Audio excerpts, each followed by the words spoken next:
Hola mis chiquis hermosas y hermosos de mi corazón. ¿Alguna vez escucharon alguna montaña o alguna colina cantando? ¿O vieron algún árbol aplaudiendo? Pues esta semana estaba pensando que hace unos años, cuando nacieron mis nietas, Martina y Aitana, les escribí unos cuentos. Unos de un árbol y otros de unos pajaritos. Árbol salía a caminar por el barrio para ver con sus propias hojas lo que pasaba por allí. Y los pajaritos eran muy amigos entre sí y siempre estaban dispuestos a ayudar a todos. Resulta que en un momento se encontraron Árbol y los pajaritos y vivieron muchas aventuras juntos. ¿Por qué les cuento esto? Porque hace unos años unos amigos me llamaron para decirme que querían ir a buscar a un amigo de ellos que se había perdido en el norte de Argentina, en un pueblito que estaba muy cercano a la selva. Y allí fuimos. Después de 3 días de viajar, llegamos a un sitio que lo único que teníamos era el nombre de un señor, nada más, que ni conocíamos. Al poco tiempo dimos con él y este señor nos dio casa y comida durante toda la semana que estuvimos allí y nos trató muy, pero muy bien, solamente por ser amigos del Chente, que así le llamaban a este muchacho que estaba perdido. Él nos prometió que iba a hacer todo lo posible por encontrarlo. Y así fue como a los 3 o 4 días de estar allí, una noche golpean la puerta de la casa y cuando abrimos, ¿quién se imaginan que era? Pues sí, era el Chente que venía a vernos. Lo habíamos encontrado. Imagínense la alegría de todos, inclusive la mía, sin ser su amigo. Luego de muchos meses yo estaba en Buenos Aires y tenía que volver a mi ciudad y no tenía dinero para volver. En eso suena el teléfono en la casa donde estaba. ¿Y quién era? El Chente, que me dijo: a las 8 te paso a buscar. Prepara tu mochila que te voy a llevar a la estación de trenes para que te vayas a tu casa. Y así fue como el Chente me llevó hasta la estación de trenes, me pagó el pasaje, me dio dinero para la comida y algo más de dinero para que yo estuviera unos días mientras buscaba trabajo en mi ciudad. Y me dijo algo que me quedó grabado en el corazón. Lo que hiciste por mí esa vez que me fuiste a buscar, no lo voy a olvidar nunca. Por eso, hoy quiero devolverte ese favor y quiero dejarte este dinero y pagarte el pasaje para que vuelvas a tu casa con tu familia. Porque como dice el dicho, hoy por ti, mañana por mí. Nunca me olvidé del Chente. Y como esta historia va de amistad, le vamos a pedir a nuestro amigo Dani que por favor nos ponga el videito. Dani, por favor y gracias. Adentro video.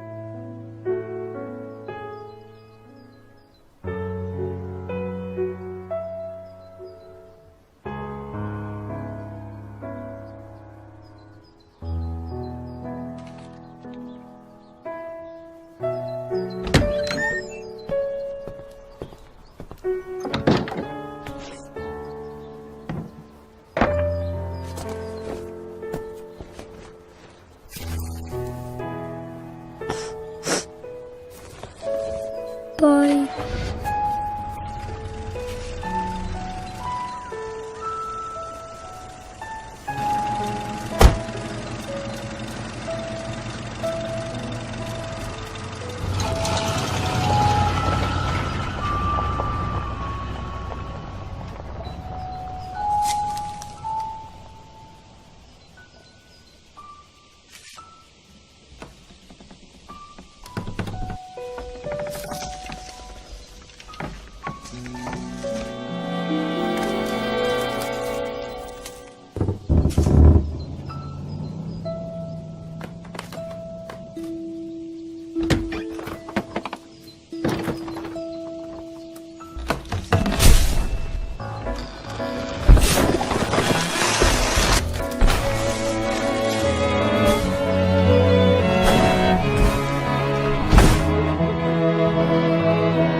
¿A qué es bonito tener amigas y amigos? Yo los tengo y me hacen muy, pero muy feliz.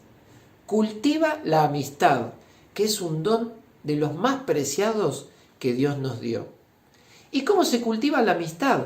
Pues estando atentos siempre a lo que le pasa a nuestras amigas y a nuestros amigos, llamándolos por teléfono, enviándoles una cartita, chateando por internet, haciéndoles un regalito, estando siempre atentos a sus necesidades. Así se cultiva la amistad y amándolos de todo nuestro corazón.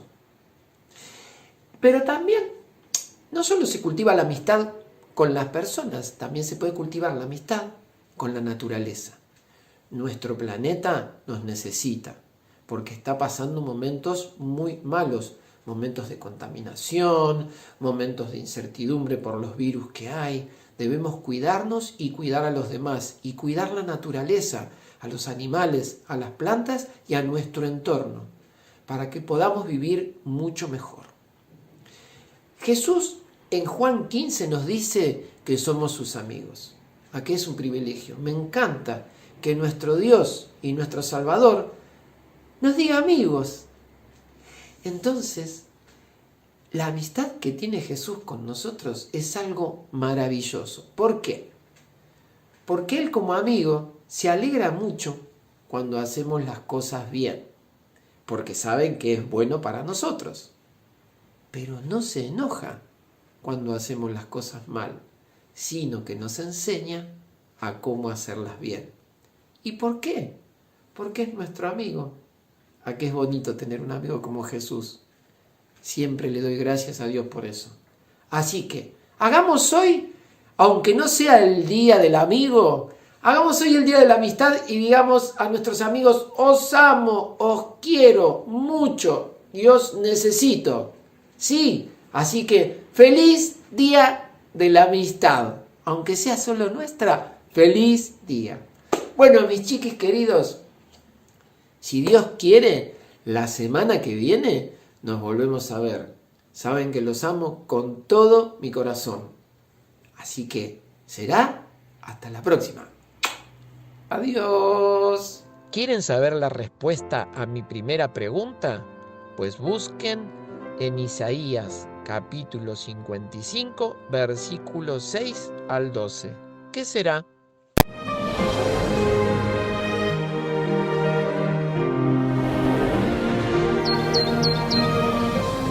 ¡Hasta pronto!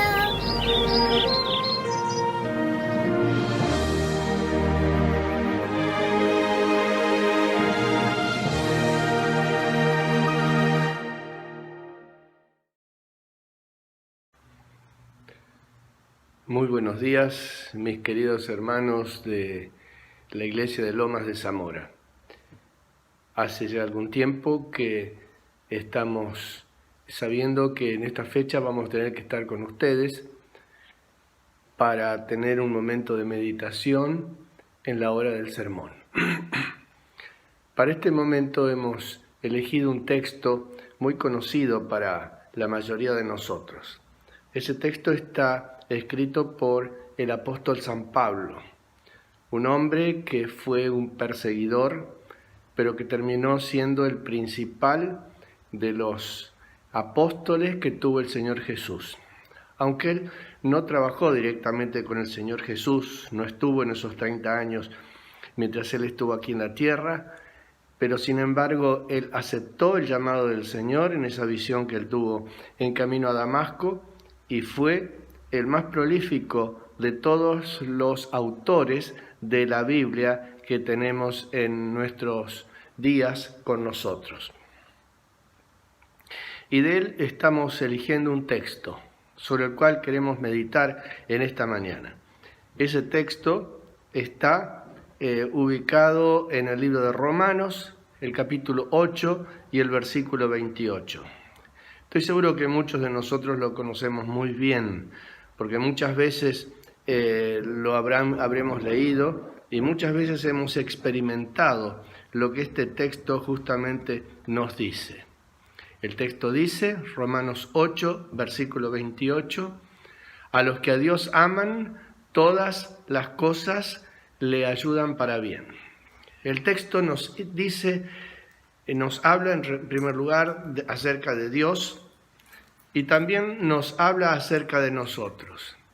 Y el texto nos dice que a los que a Dios aman, es decir, nosotros, todas las cosas les ayudan para bien.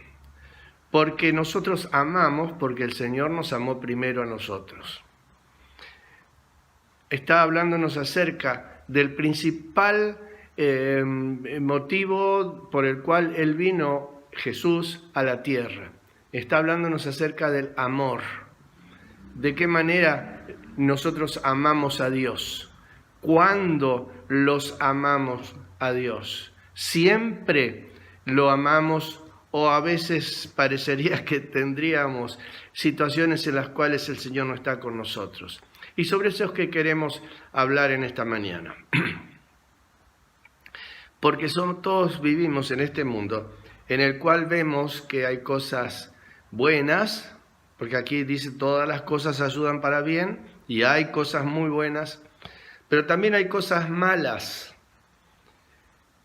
Hay sufrimiento, hay miseria, hay hambre, muchas veces fracasamos en nuestros objetivos, en nuestros ideales, hay desgracias, hay muerte, hay dolor, hay una serie de situaciones en las cuales nos cuesta creer que el Señor nos permita pasar por esas situaciones y lo mismo Él nos ama. Dios conoce nuestros caracteres. Dios es el que nos hizo y es también el que nos sostiene. Y es el que mejor nos conoce, mejor que nosotros mismos. Conoce lo que somos, pero más importante es que Él sabe perfectamente qué es lo que podemos llegar a ser de acuerdo a las condiciones y a las posibilidades que Él mismo nos ha dado. Y por eso es que frecuentemente el Señor permite pruebas para que descubramos defectos nuestros y también habilidades que Él ha puesto en nuestra mente, en nuestra inteligencia. Sabemos muy bien cómo tenemos la costumbre como seres humanos de echar la culpa a otros.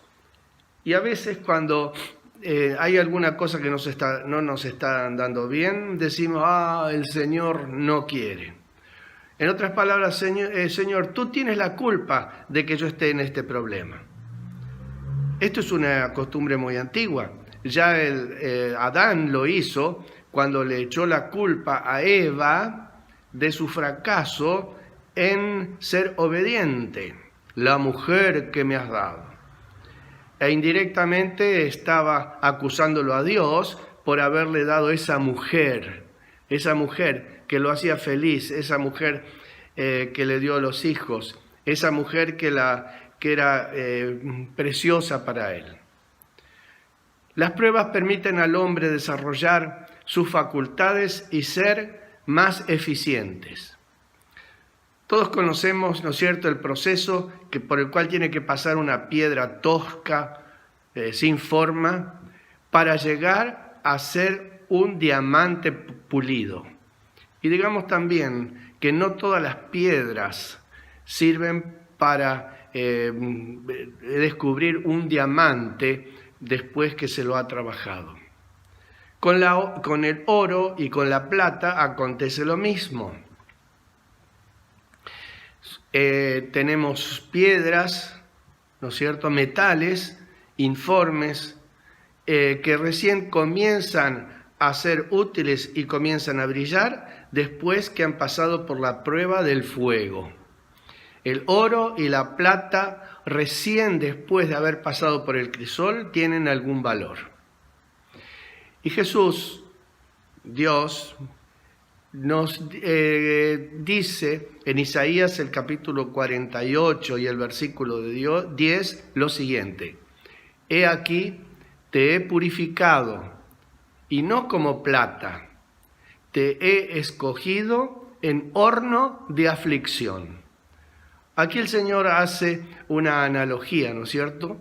Yo entiendo, nos está hablando del oro de aflicción, es decir, las aflicciones, las pruebas que tenemos, nos van purificando, así como Él también le ha enseñado a los hombres a purificar la piedra, el metal rústico y transformarlo en algo útil para la humanidad. Ahora, cuando pasamos las aflicciones, ¿es motivo para que nos alegremos? No podemos alegrarnos, parecería. Sin embargo, en 1 de Pedro, el capítulo 4, los versículos 12 y 13, nos dice lo siguiente, 1 de Pedro 4, versículos 12 y 13. Amados, no os sorprendáis del fuego de prueba que os ha sobrevenido, como si alguna cosa extraña os aconteciese, sino gozaos por cuanto sois participantes de los padecimientos de Cristo. O sí, cuando estamos en prueba, aquí el apóstol, ¿no es cierto?, nos hace recordar que el Señor Jesús también tuvo padecimientos. Bien sabemos cómo trabajan los artífices. Como dijimos recién, el oro, la plata, los metales, primero tienen que pasar por un proceso que es duro, es desagradable, tienen que pasar por el fuego, pero una vez que están purificados, ¿no es cierto?, ya se ha sacado la escoria, esos metales trabajados por un artífice pueden llegar a ser obras verdaderamente de arte. Y el artífice que hace de nosotros obras de arte es nuestro Señor. La pregunta que tendríamos que hacernos, ¿las pruebas nos acercan o nos separan de Dios? El Hijo de Dios, nosotros, sin Cristo, ve cosas a su alrededor. ¿Y qué cosas podríamos decir vemos a nuestro alrededor? Lamentablemente alrededor nuestro hay demasiadas cosas perversas, demasiadas cosas malas, demasiadas cosas desagradables. Pero el verdadero Hijo de Dios no mira con un ojo humano, sin Cristo, sino que ve las cosas, o puede llegar a ver las cosas como Jesús las ve, porque Jesús ve más allá, no ve lo que está allí adelante nuestro. Hay un caso muy conocido en la palabra de Dios. Los sirios estaban rodeando al pueblo de Israel. Eliseo estaba en Dotán y al llegar los asirios una noche los rodean toda la casa. Había miles y miles de asirias rodeando el lugar donde estaba Eliseo con su criado. Nos dice en Segunda de Reyes, el capítulo 6, versículo 15, lo siguiente. Segunda de Reyes 6, 15. Y se levantó de mañana y salió el que servía al varón de Dios, y aquí el ejército que tenía sitiada la ciudad, con gente de a caballo y carros. Entonces su criado dijo: «Ah, Señor mío, ¿qué haremos?». ¿No nos pasa con nosotros también cuando nos vemos rodeados por las dificultades y las circunstancias? «Oh, Señor, ¿y ahora qué hago?». Porque no vemos mucho más allá de nuestros ojos. Pero Eliseo, que era el hombre de Dios, veía más allá.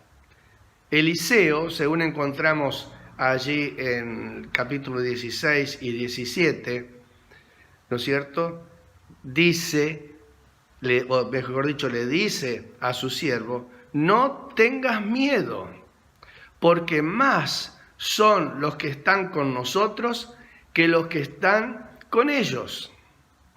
Más somos, más poderosos los que estamos con Dios que los que nos están rodeando.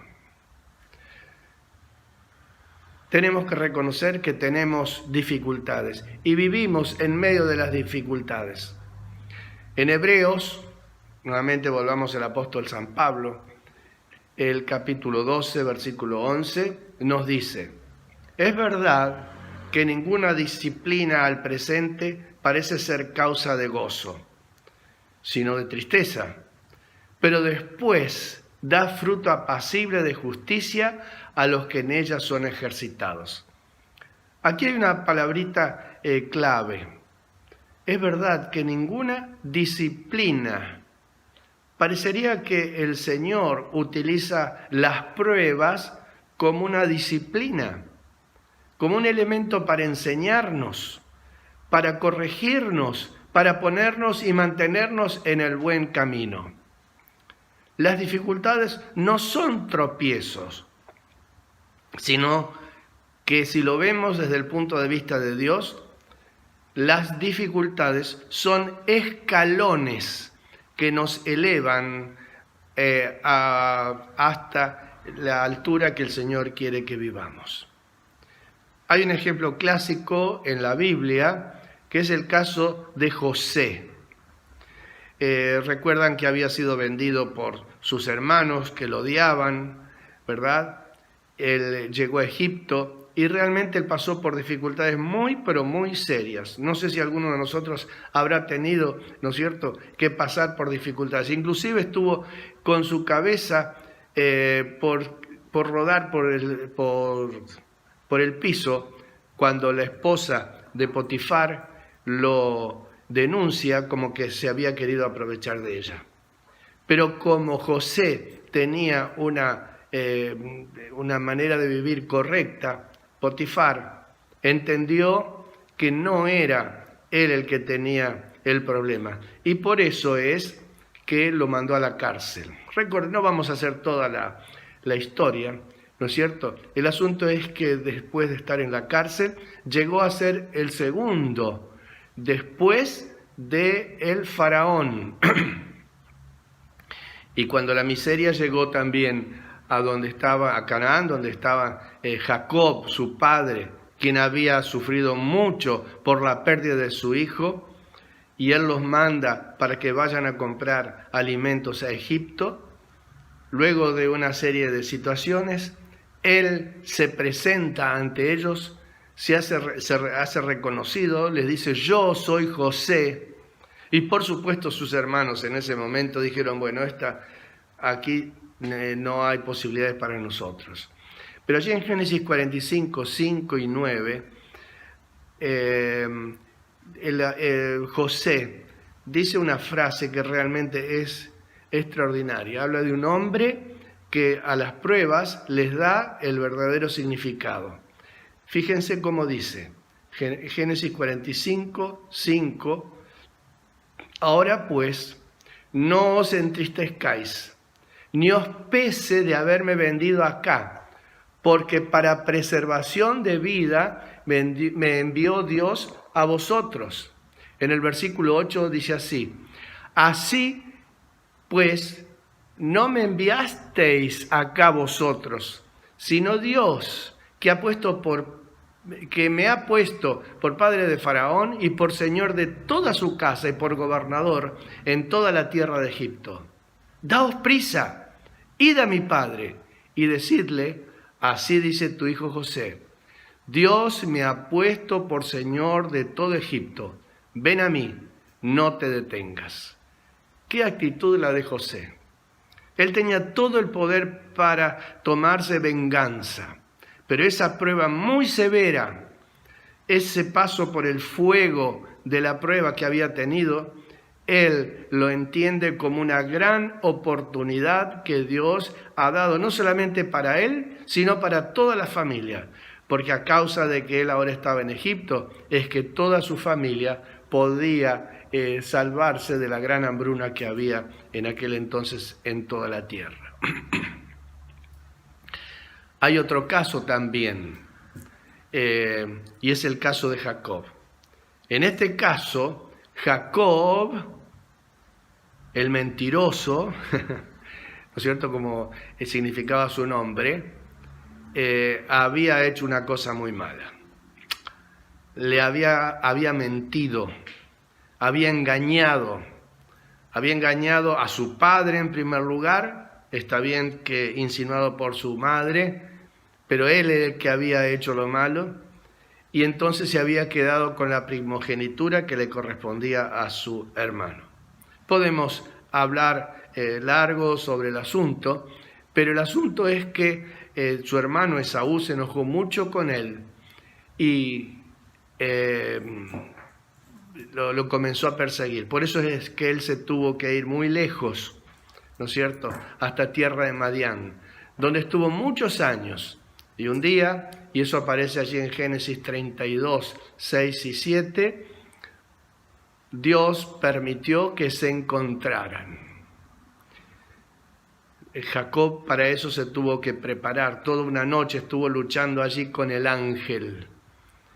Y cuando era el día del encuentro, allí en Génesis 32, 6 y 7, Génesis 32, 6 y 7 dice: entonces Jacob tuvo gran temor y se angustió, y distribuyó el pueblo que tenía consigo, y las ovejas, y las vacas, y los camellos en 2 campamentos, y dijo: si viene Esaú contra el campamento y lo ataca, el otro campamento escapará. Utilizó una estrategia, pero en realidad la prueba que él estaba sufriendo era a causa de que él había procedido mal. O sea, ¿de quién era la culpa de la situación en la cual estaban viviendo? ¿De Esaú? ¿Era de Dios? ¿Era de su padre? ¿De quién era la culpa? Otro caso, Jonás. Este hombre que se parece mucho a nosotros también. Cuando Dios nos pide algo, tratamos de esquivar la responsabilidad. ¿Recuerdan que en lugar de irse para Nínive, él se fue para Tarsis? En lugar de irse para el este, él se fue para lo más lejos que había en el oeste. Tomó un barco y mientras iban navegando se desató una tormenta tal que toda la tripulación y todos los que viajaban con él decían: aquí vamos a morir. Y él tranquilamente durmiendo en el fondo del barco, hasta que lo encontraron, lo hicieron despertar. Y entonces le dijeron: ¿y no te das cuenta en la situación en que estamos? Y él dijo: no se preocupen, tírenme al mar y todo se va a aquietar. Y en Jonás 1:15 dice: y tomaron a Jonás y lo echaron al mar. El mar se aquietó de su furor. Él sabía quién tenía la culpa. Claro, en este caso, él pensó que con desaparecer se solucionaban todas las cosas. Y a veces también puede llegar a acontecernos a nosotros los seres humanos. En una cita del Auxiliar del año, muy antigua, casi 100 años, 1929, dice: las nubes de perplejidad o angustia son el velo con que Dios cubre su gloria cuando se nos acerca con bendiciones. Oh, esta situación de Jonás, muy fea, muy desagradable. Sin embargo, era el velo con que Dios cubría su gloria, porque se estaba acercando para traer bendición, no solamente a Jonás, sino a toda una gran ciudad, la cual, si Jonás no hubiera obedecido, si la ciudad no hubiera obedecido, hubiera sido destruida. Ahora, hermanos, venimos hablando acerca de las pruebas, acerca de las tribulaciones, ¿no es cierto?, que nos aquejan y que se ponen alrededor nuestro. Ahora, digamos con el apóstol San Pablo: ¿estas tribulaciones nos sirven para algo? ¿Estas tribulaciones que Dios permite que tengamos son motivo de alegría o de tristeza? Allí en Romanos 8, versículo 35, el apóstol Pablo dice: ¿quién nos separará del amor de Cristo? ¿Tribulación o angustia o persecución o hambre o espada o peligro o desnudez? Y en el 37 el mismo contesta: antes, en todas estas cosas somos más que vencedores por medio de aquel que nos amó. Oh sí, la angustia, la tribulación, el peligro, la espada nos ponen en una situación muy difícil. Pero todas estas cosas nos hacen salir vencedores, pero no por lo que somos nosotros, sino por lo que es Cristo, aquel que estuvo dispuesto a morir para que nosotros podamos tener la vida. Nada nos separará del amor de Jesús. Pablo fue perseguido y como resultado, ¿no es cierto?, él escribió estas palabras solemnes en 2 Corintios 12, versículo 7. 2 Corintios 12, versículo 7.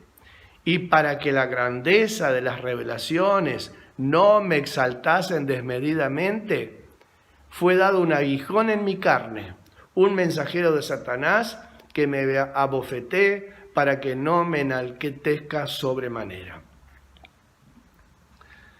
Él reconoce que ha pasado por muchas tribulaciones, por angustias, ¿no es cierto? Pero él lo considera revelaciones de Dios, para que él no se exaltase desmedidamente.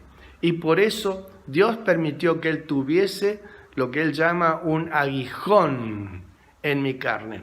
¿Qué es un aguijón? Pues sencillamente una espina, algo que nos va haciendo sentir a veces dolor, pero es algo que nos mantiene dependientes del Señor. Por eso es que cuando fracasamos, no tenemos que tomar esto como una pérdida, sino una ganancia. Para salir victoriosos es que tenemos que luchar. Y a veces de los objetivos que nos hemos puesto no se dan y pensamos que hemos fracasado. Pero no, como decíamos antes, esto es nada más que un escalón que nos va a llevar al triunfo final. Concluimos recordando el primer texto, Romanos 8, versículo 28. Porque a los que a Dios aman, todas las cosas le ayudan para bien. Las buenas, por supuesto, y las malas también, porque Dios está sobre todos nosotros y está velando por las cosas que nos acontecen. El apóstol Pablo considera que esas pruebas son para él ganancia. Y termina allí en Filipenses 3:14 diciendo: por eso prosigo a la meta, al premio del supremo llamamiento de Dios en Cristo Jesús. Y Él nos hace un llamamiento, algo que nos parece difícil, ¿no es cierto?, cuando estamos en dificultades. Allí en 1 Tesalonicenses 5, versículo 16, no solamente yo diría nos hace una exhortación, sino que hasta nos llama, casi nos obliga, nos da la orden de estar siempre gozosos. Pero ¿cómo podemos estar gozosos aún en las dificultades? Oh sí, estad siempre gozosos, sabiendo que Dios es el que está detrás de todas las cosas. Y Él no permitirá que tengamos una prueba más grande que la que podamos soportar. En Isaías, el capítulo 40, versículo 31, dice: pero los que esperan a Jehová tendrán nuevas fuerzas. Nos habla de tener fuerza, de superar las dificultades que tenemos. Levantarán alas como las águilas, correrán y no se cansarán, caminarán y no se fatigarán. Queridos hermanos, los tiempos en los cuales estamos viviendo son tiempos difíciles. Los tiempos en los cuales estamos viviendo son los últimos tiempos. Y como el Señor lo había anunciado, estaremos acosados por el enemigo en todo momento. Sin embargo, no olvidemos que a los que a Dios aman, es decir, nosotros que lo amamos al Señor, todas las cosas, todas las circunstancias, todas aquellas pruebas que a veces nos acontecen, les ayudan para bien. Que el Señor nos bendiga y que esta próxima semana que iniciamos a partir de esta noche, cuando se pone el sol, ¿no es cierto?, comienza una nueva semana, podamos dar gracias a Dios de las cosas buenas que nos pasan, como también de las pruebas en las cuales a veces nos sentimos involucrados. Que el Señor nos bendiga y haga de nosotros verdaderos triunfadores.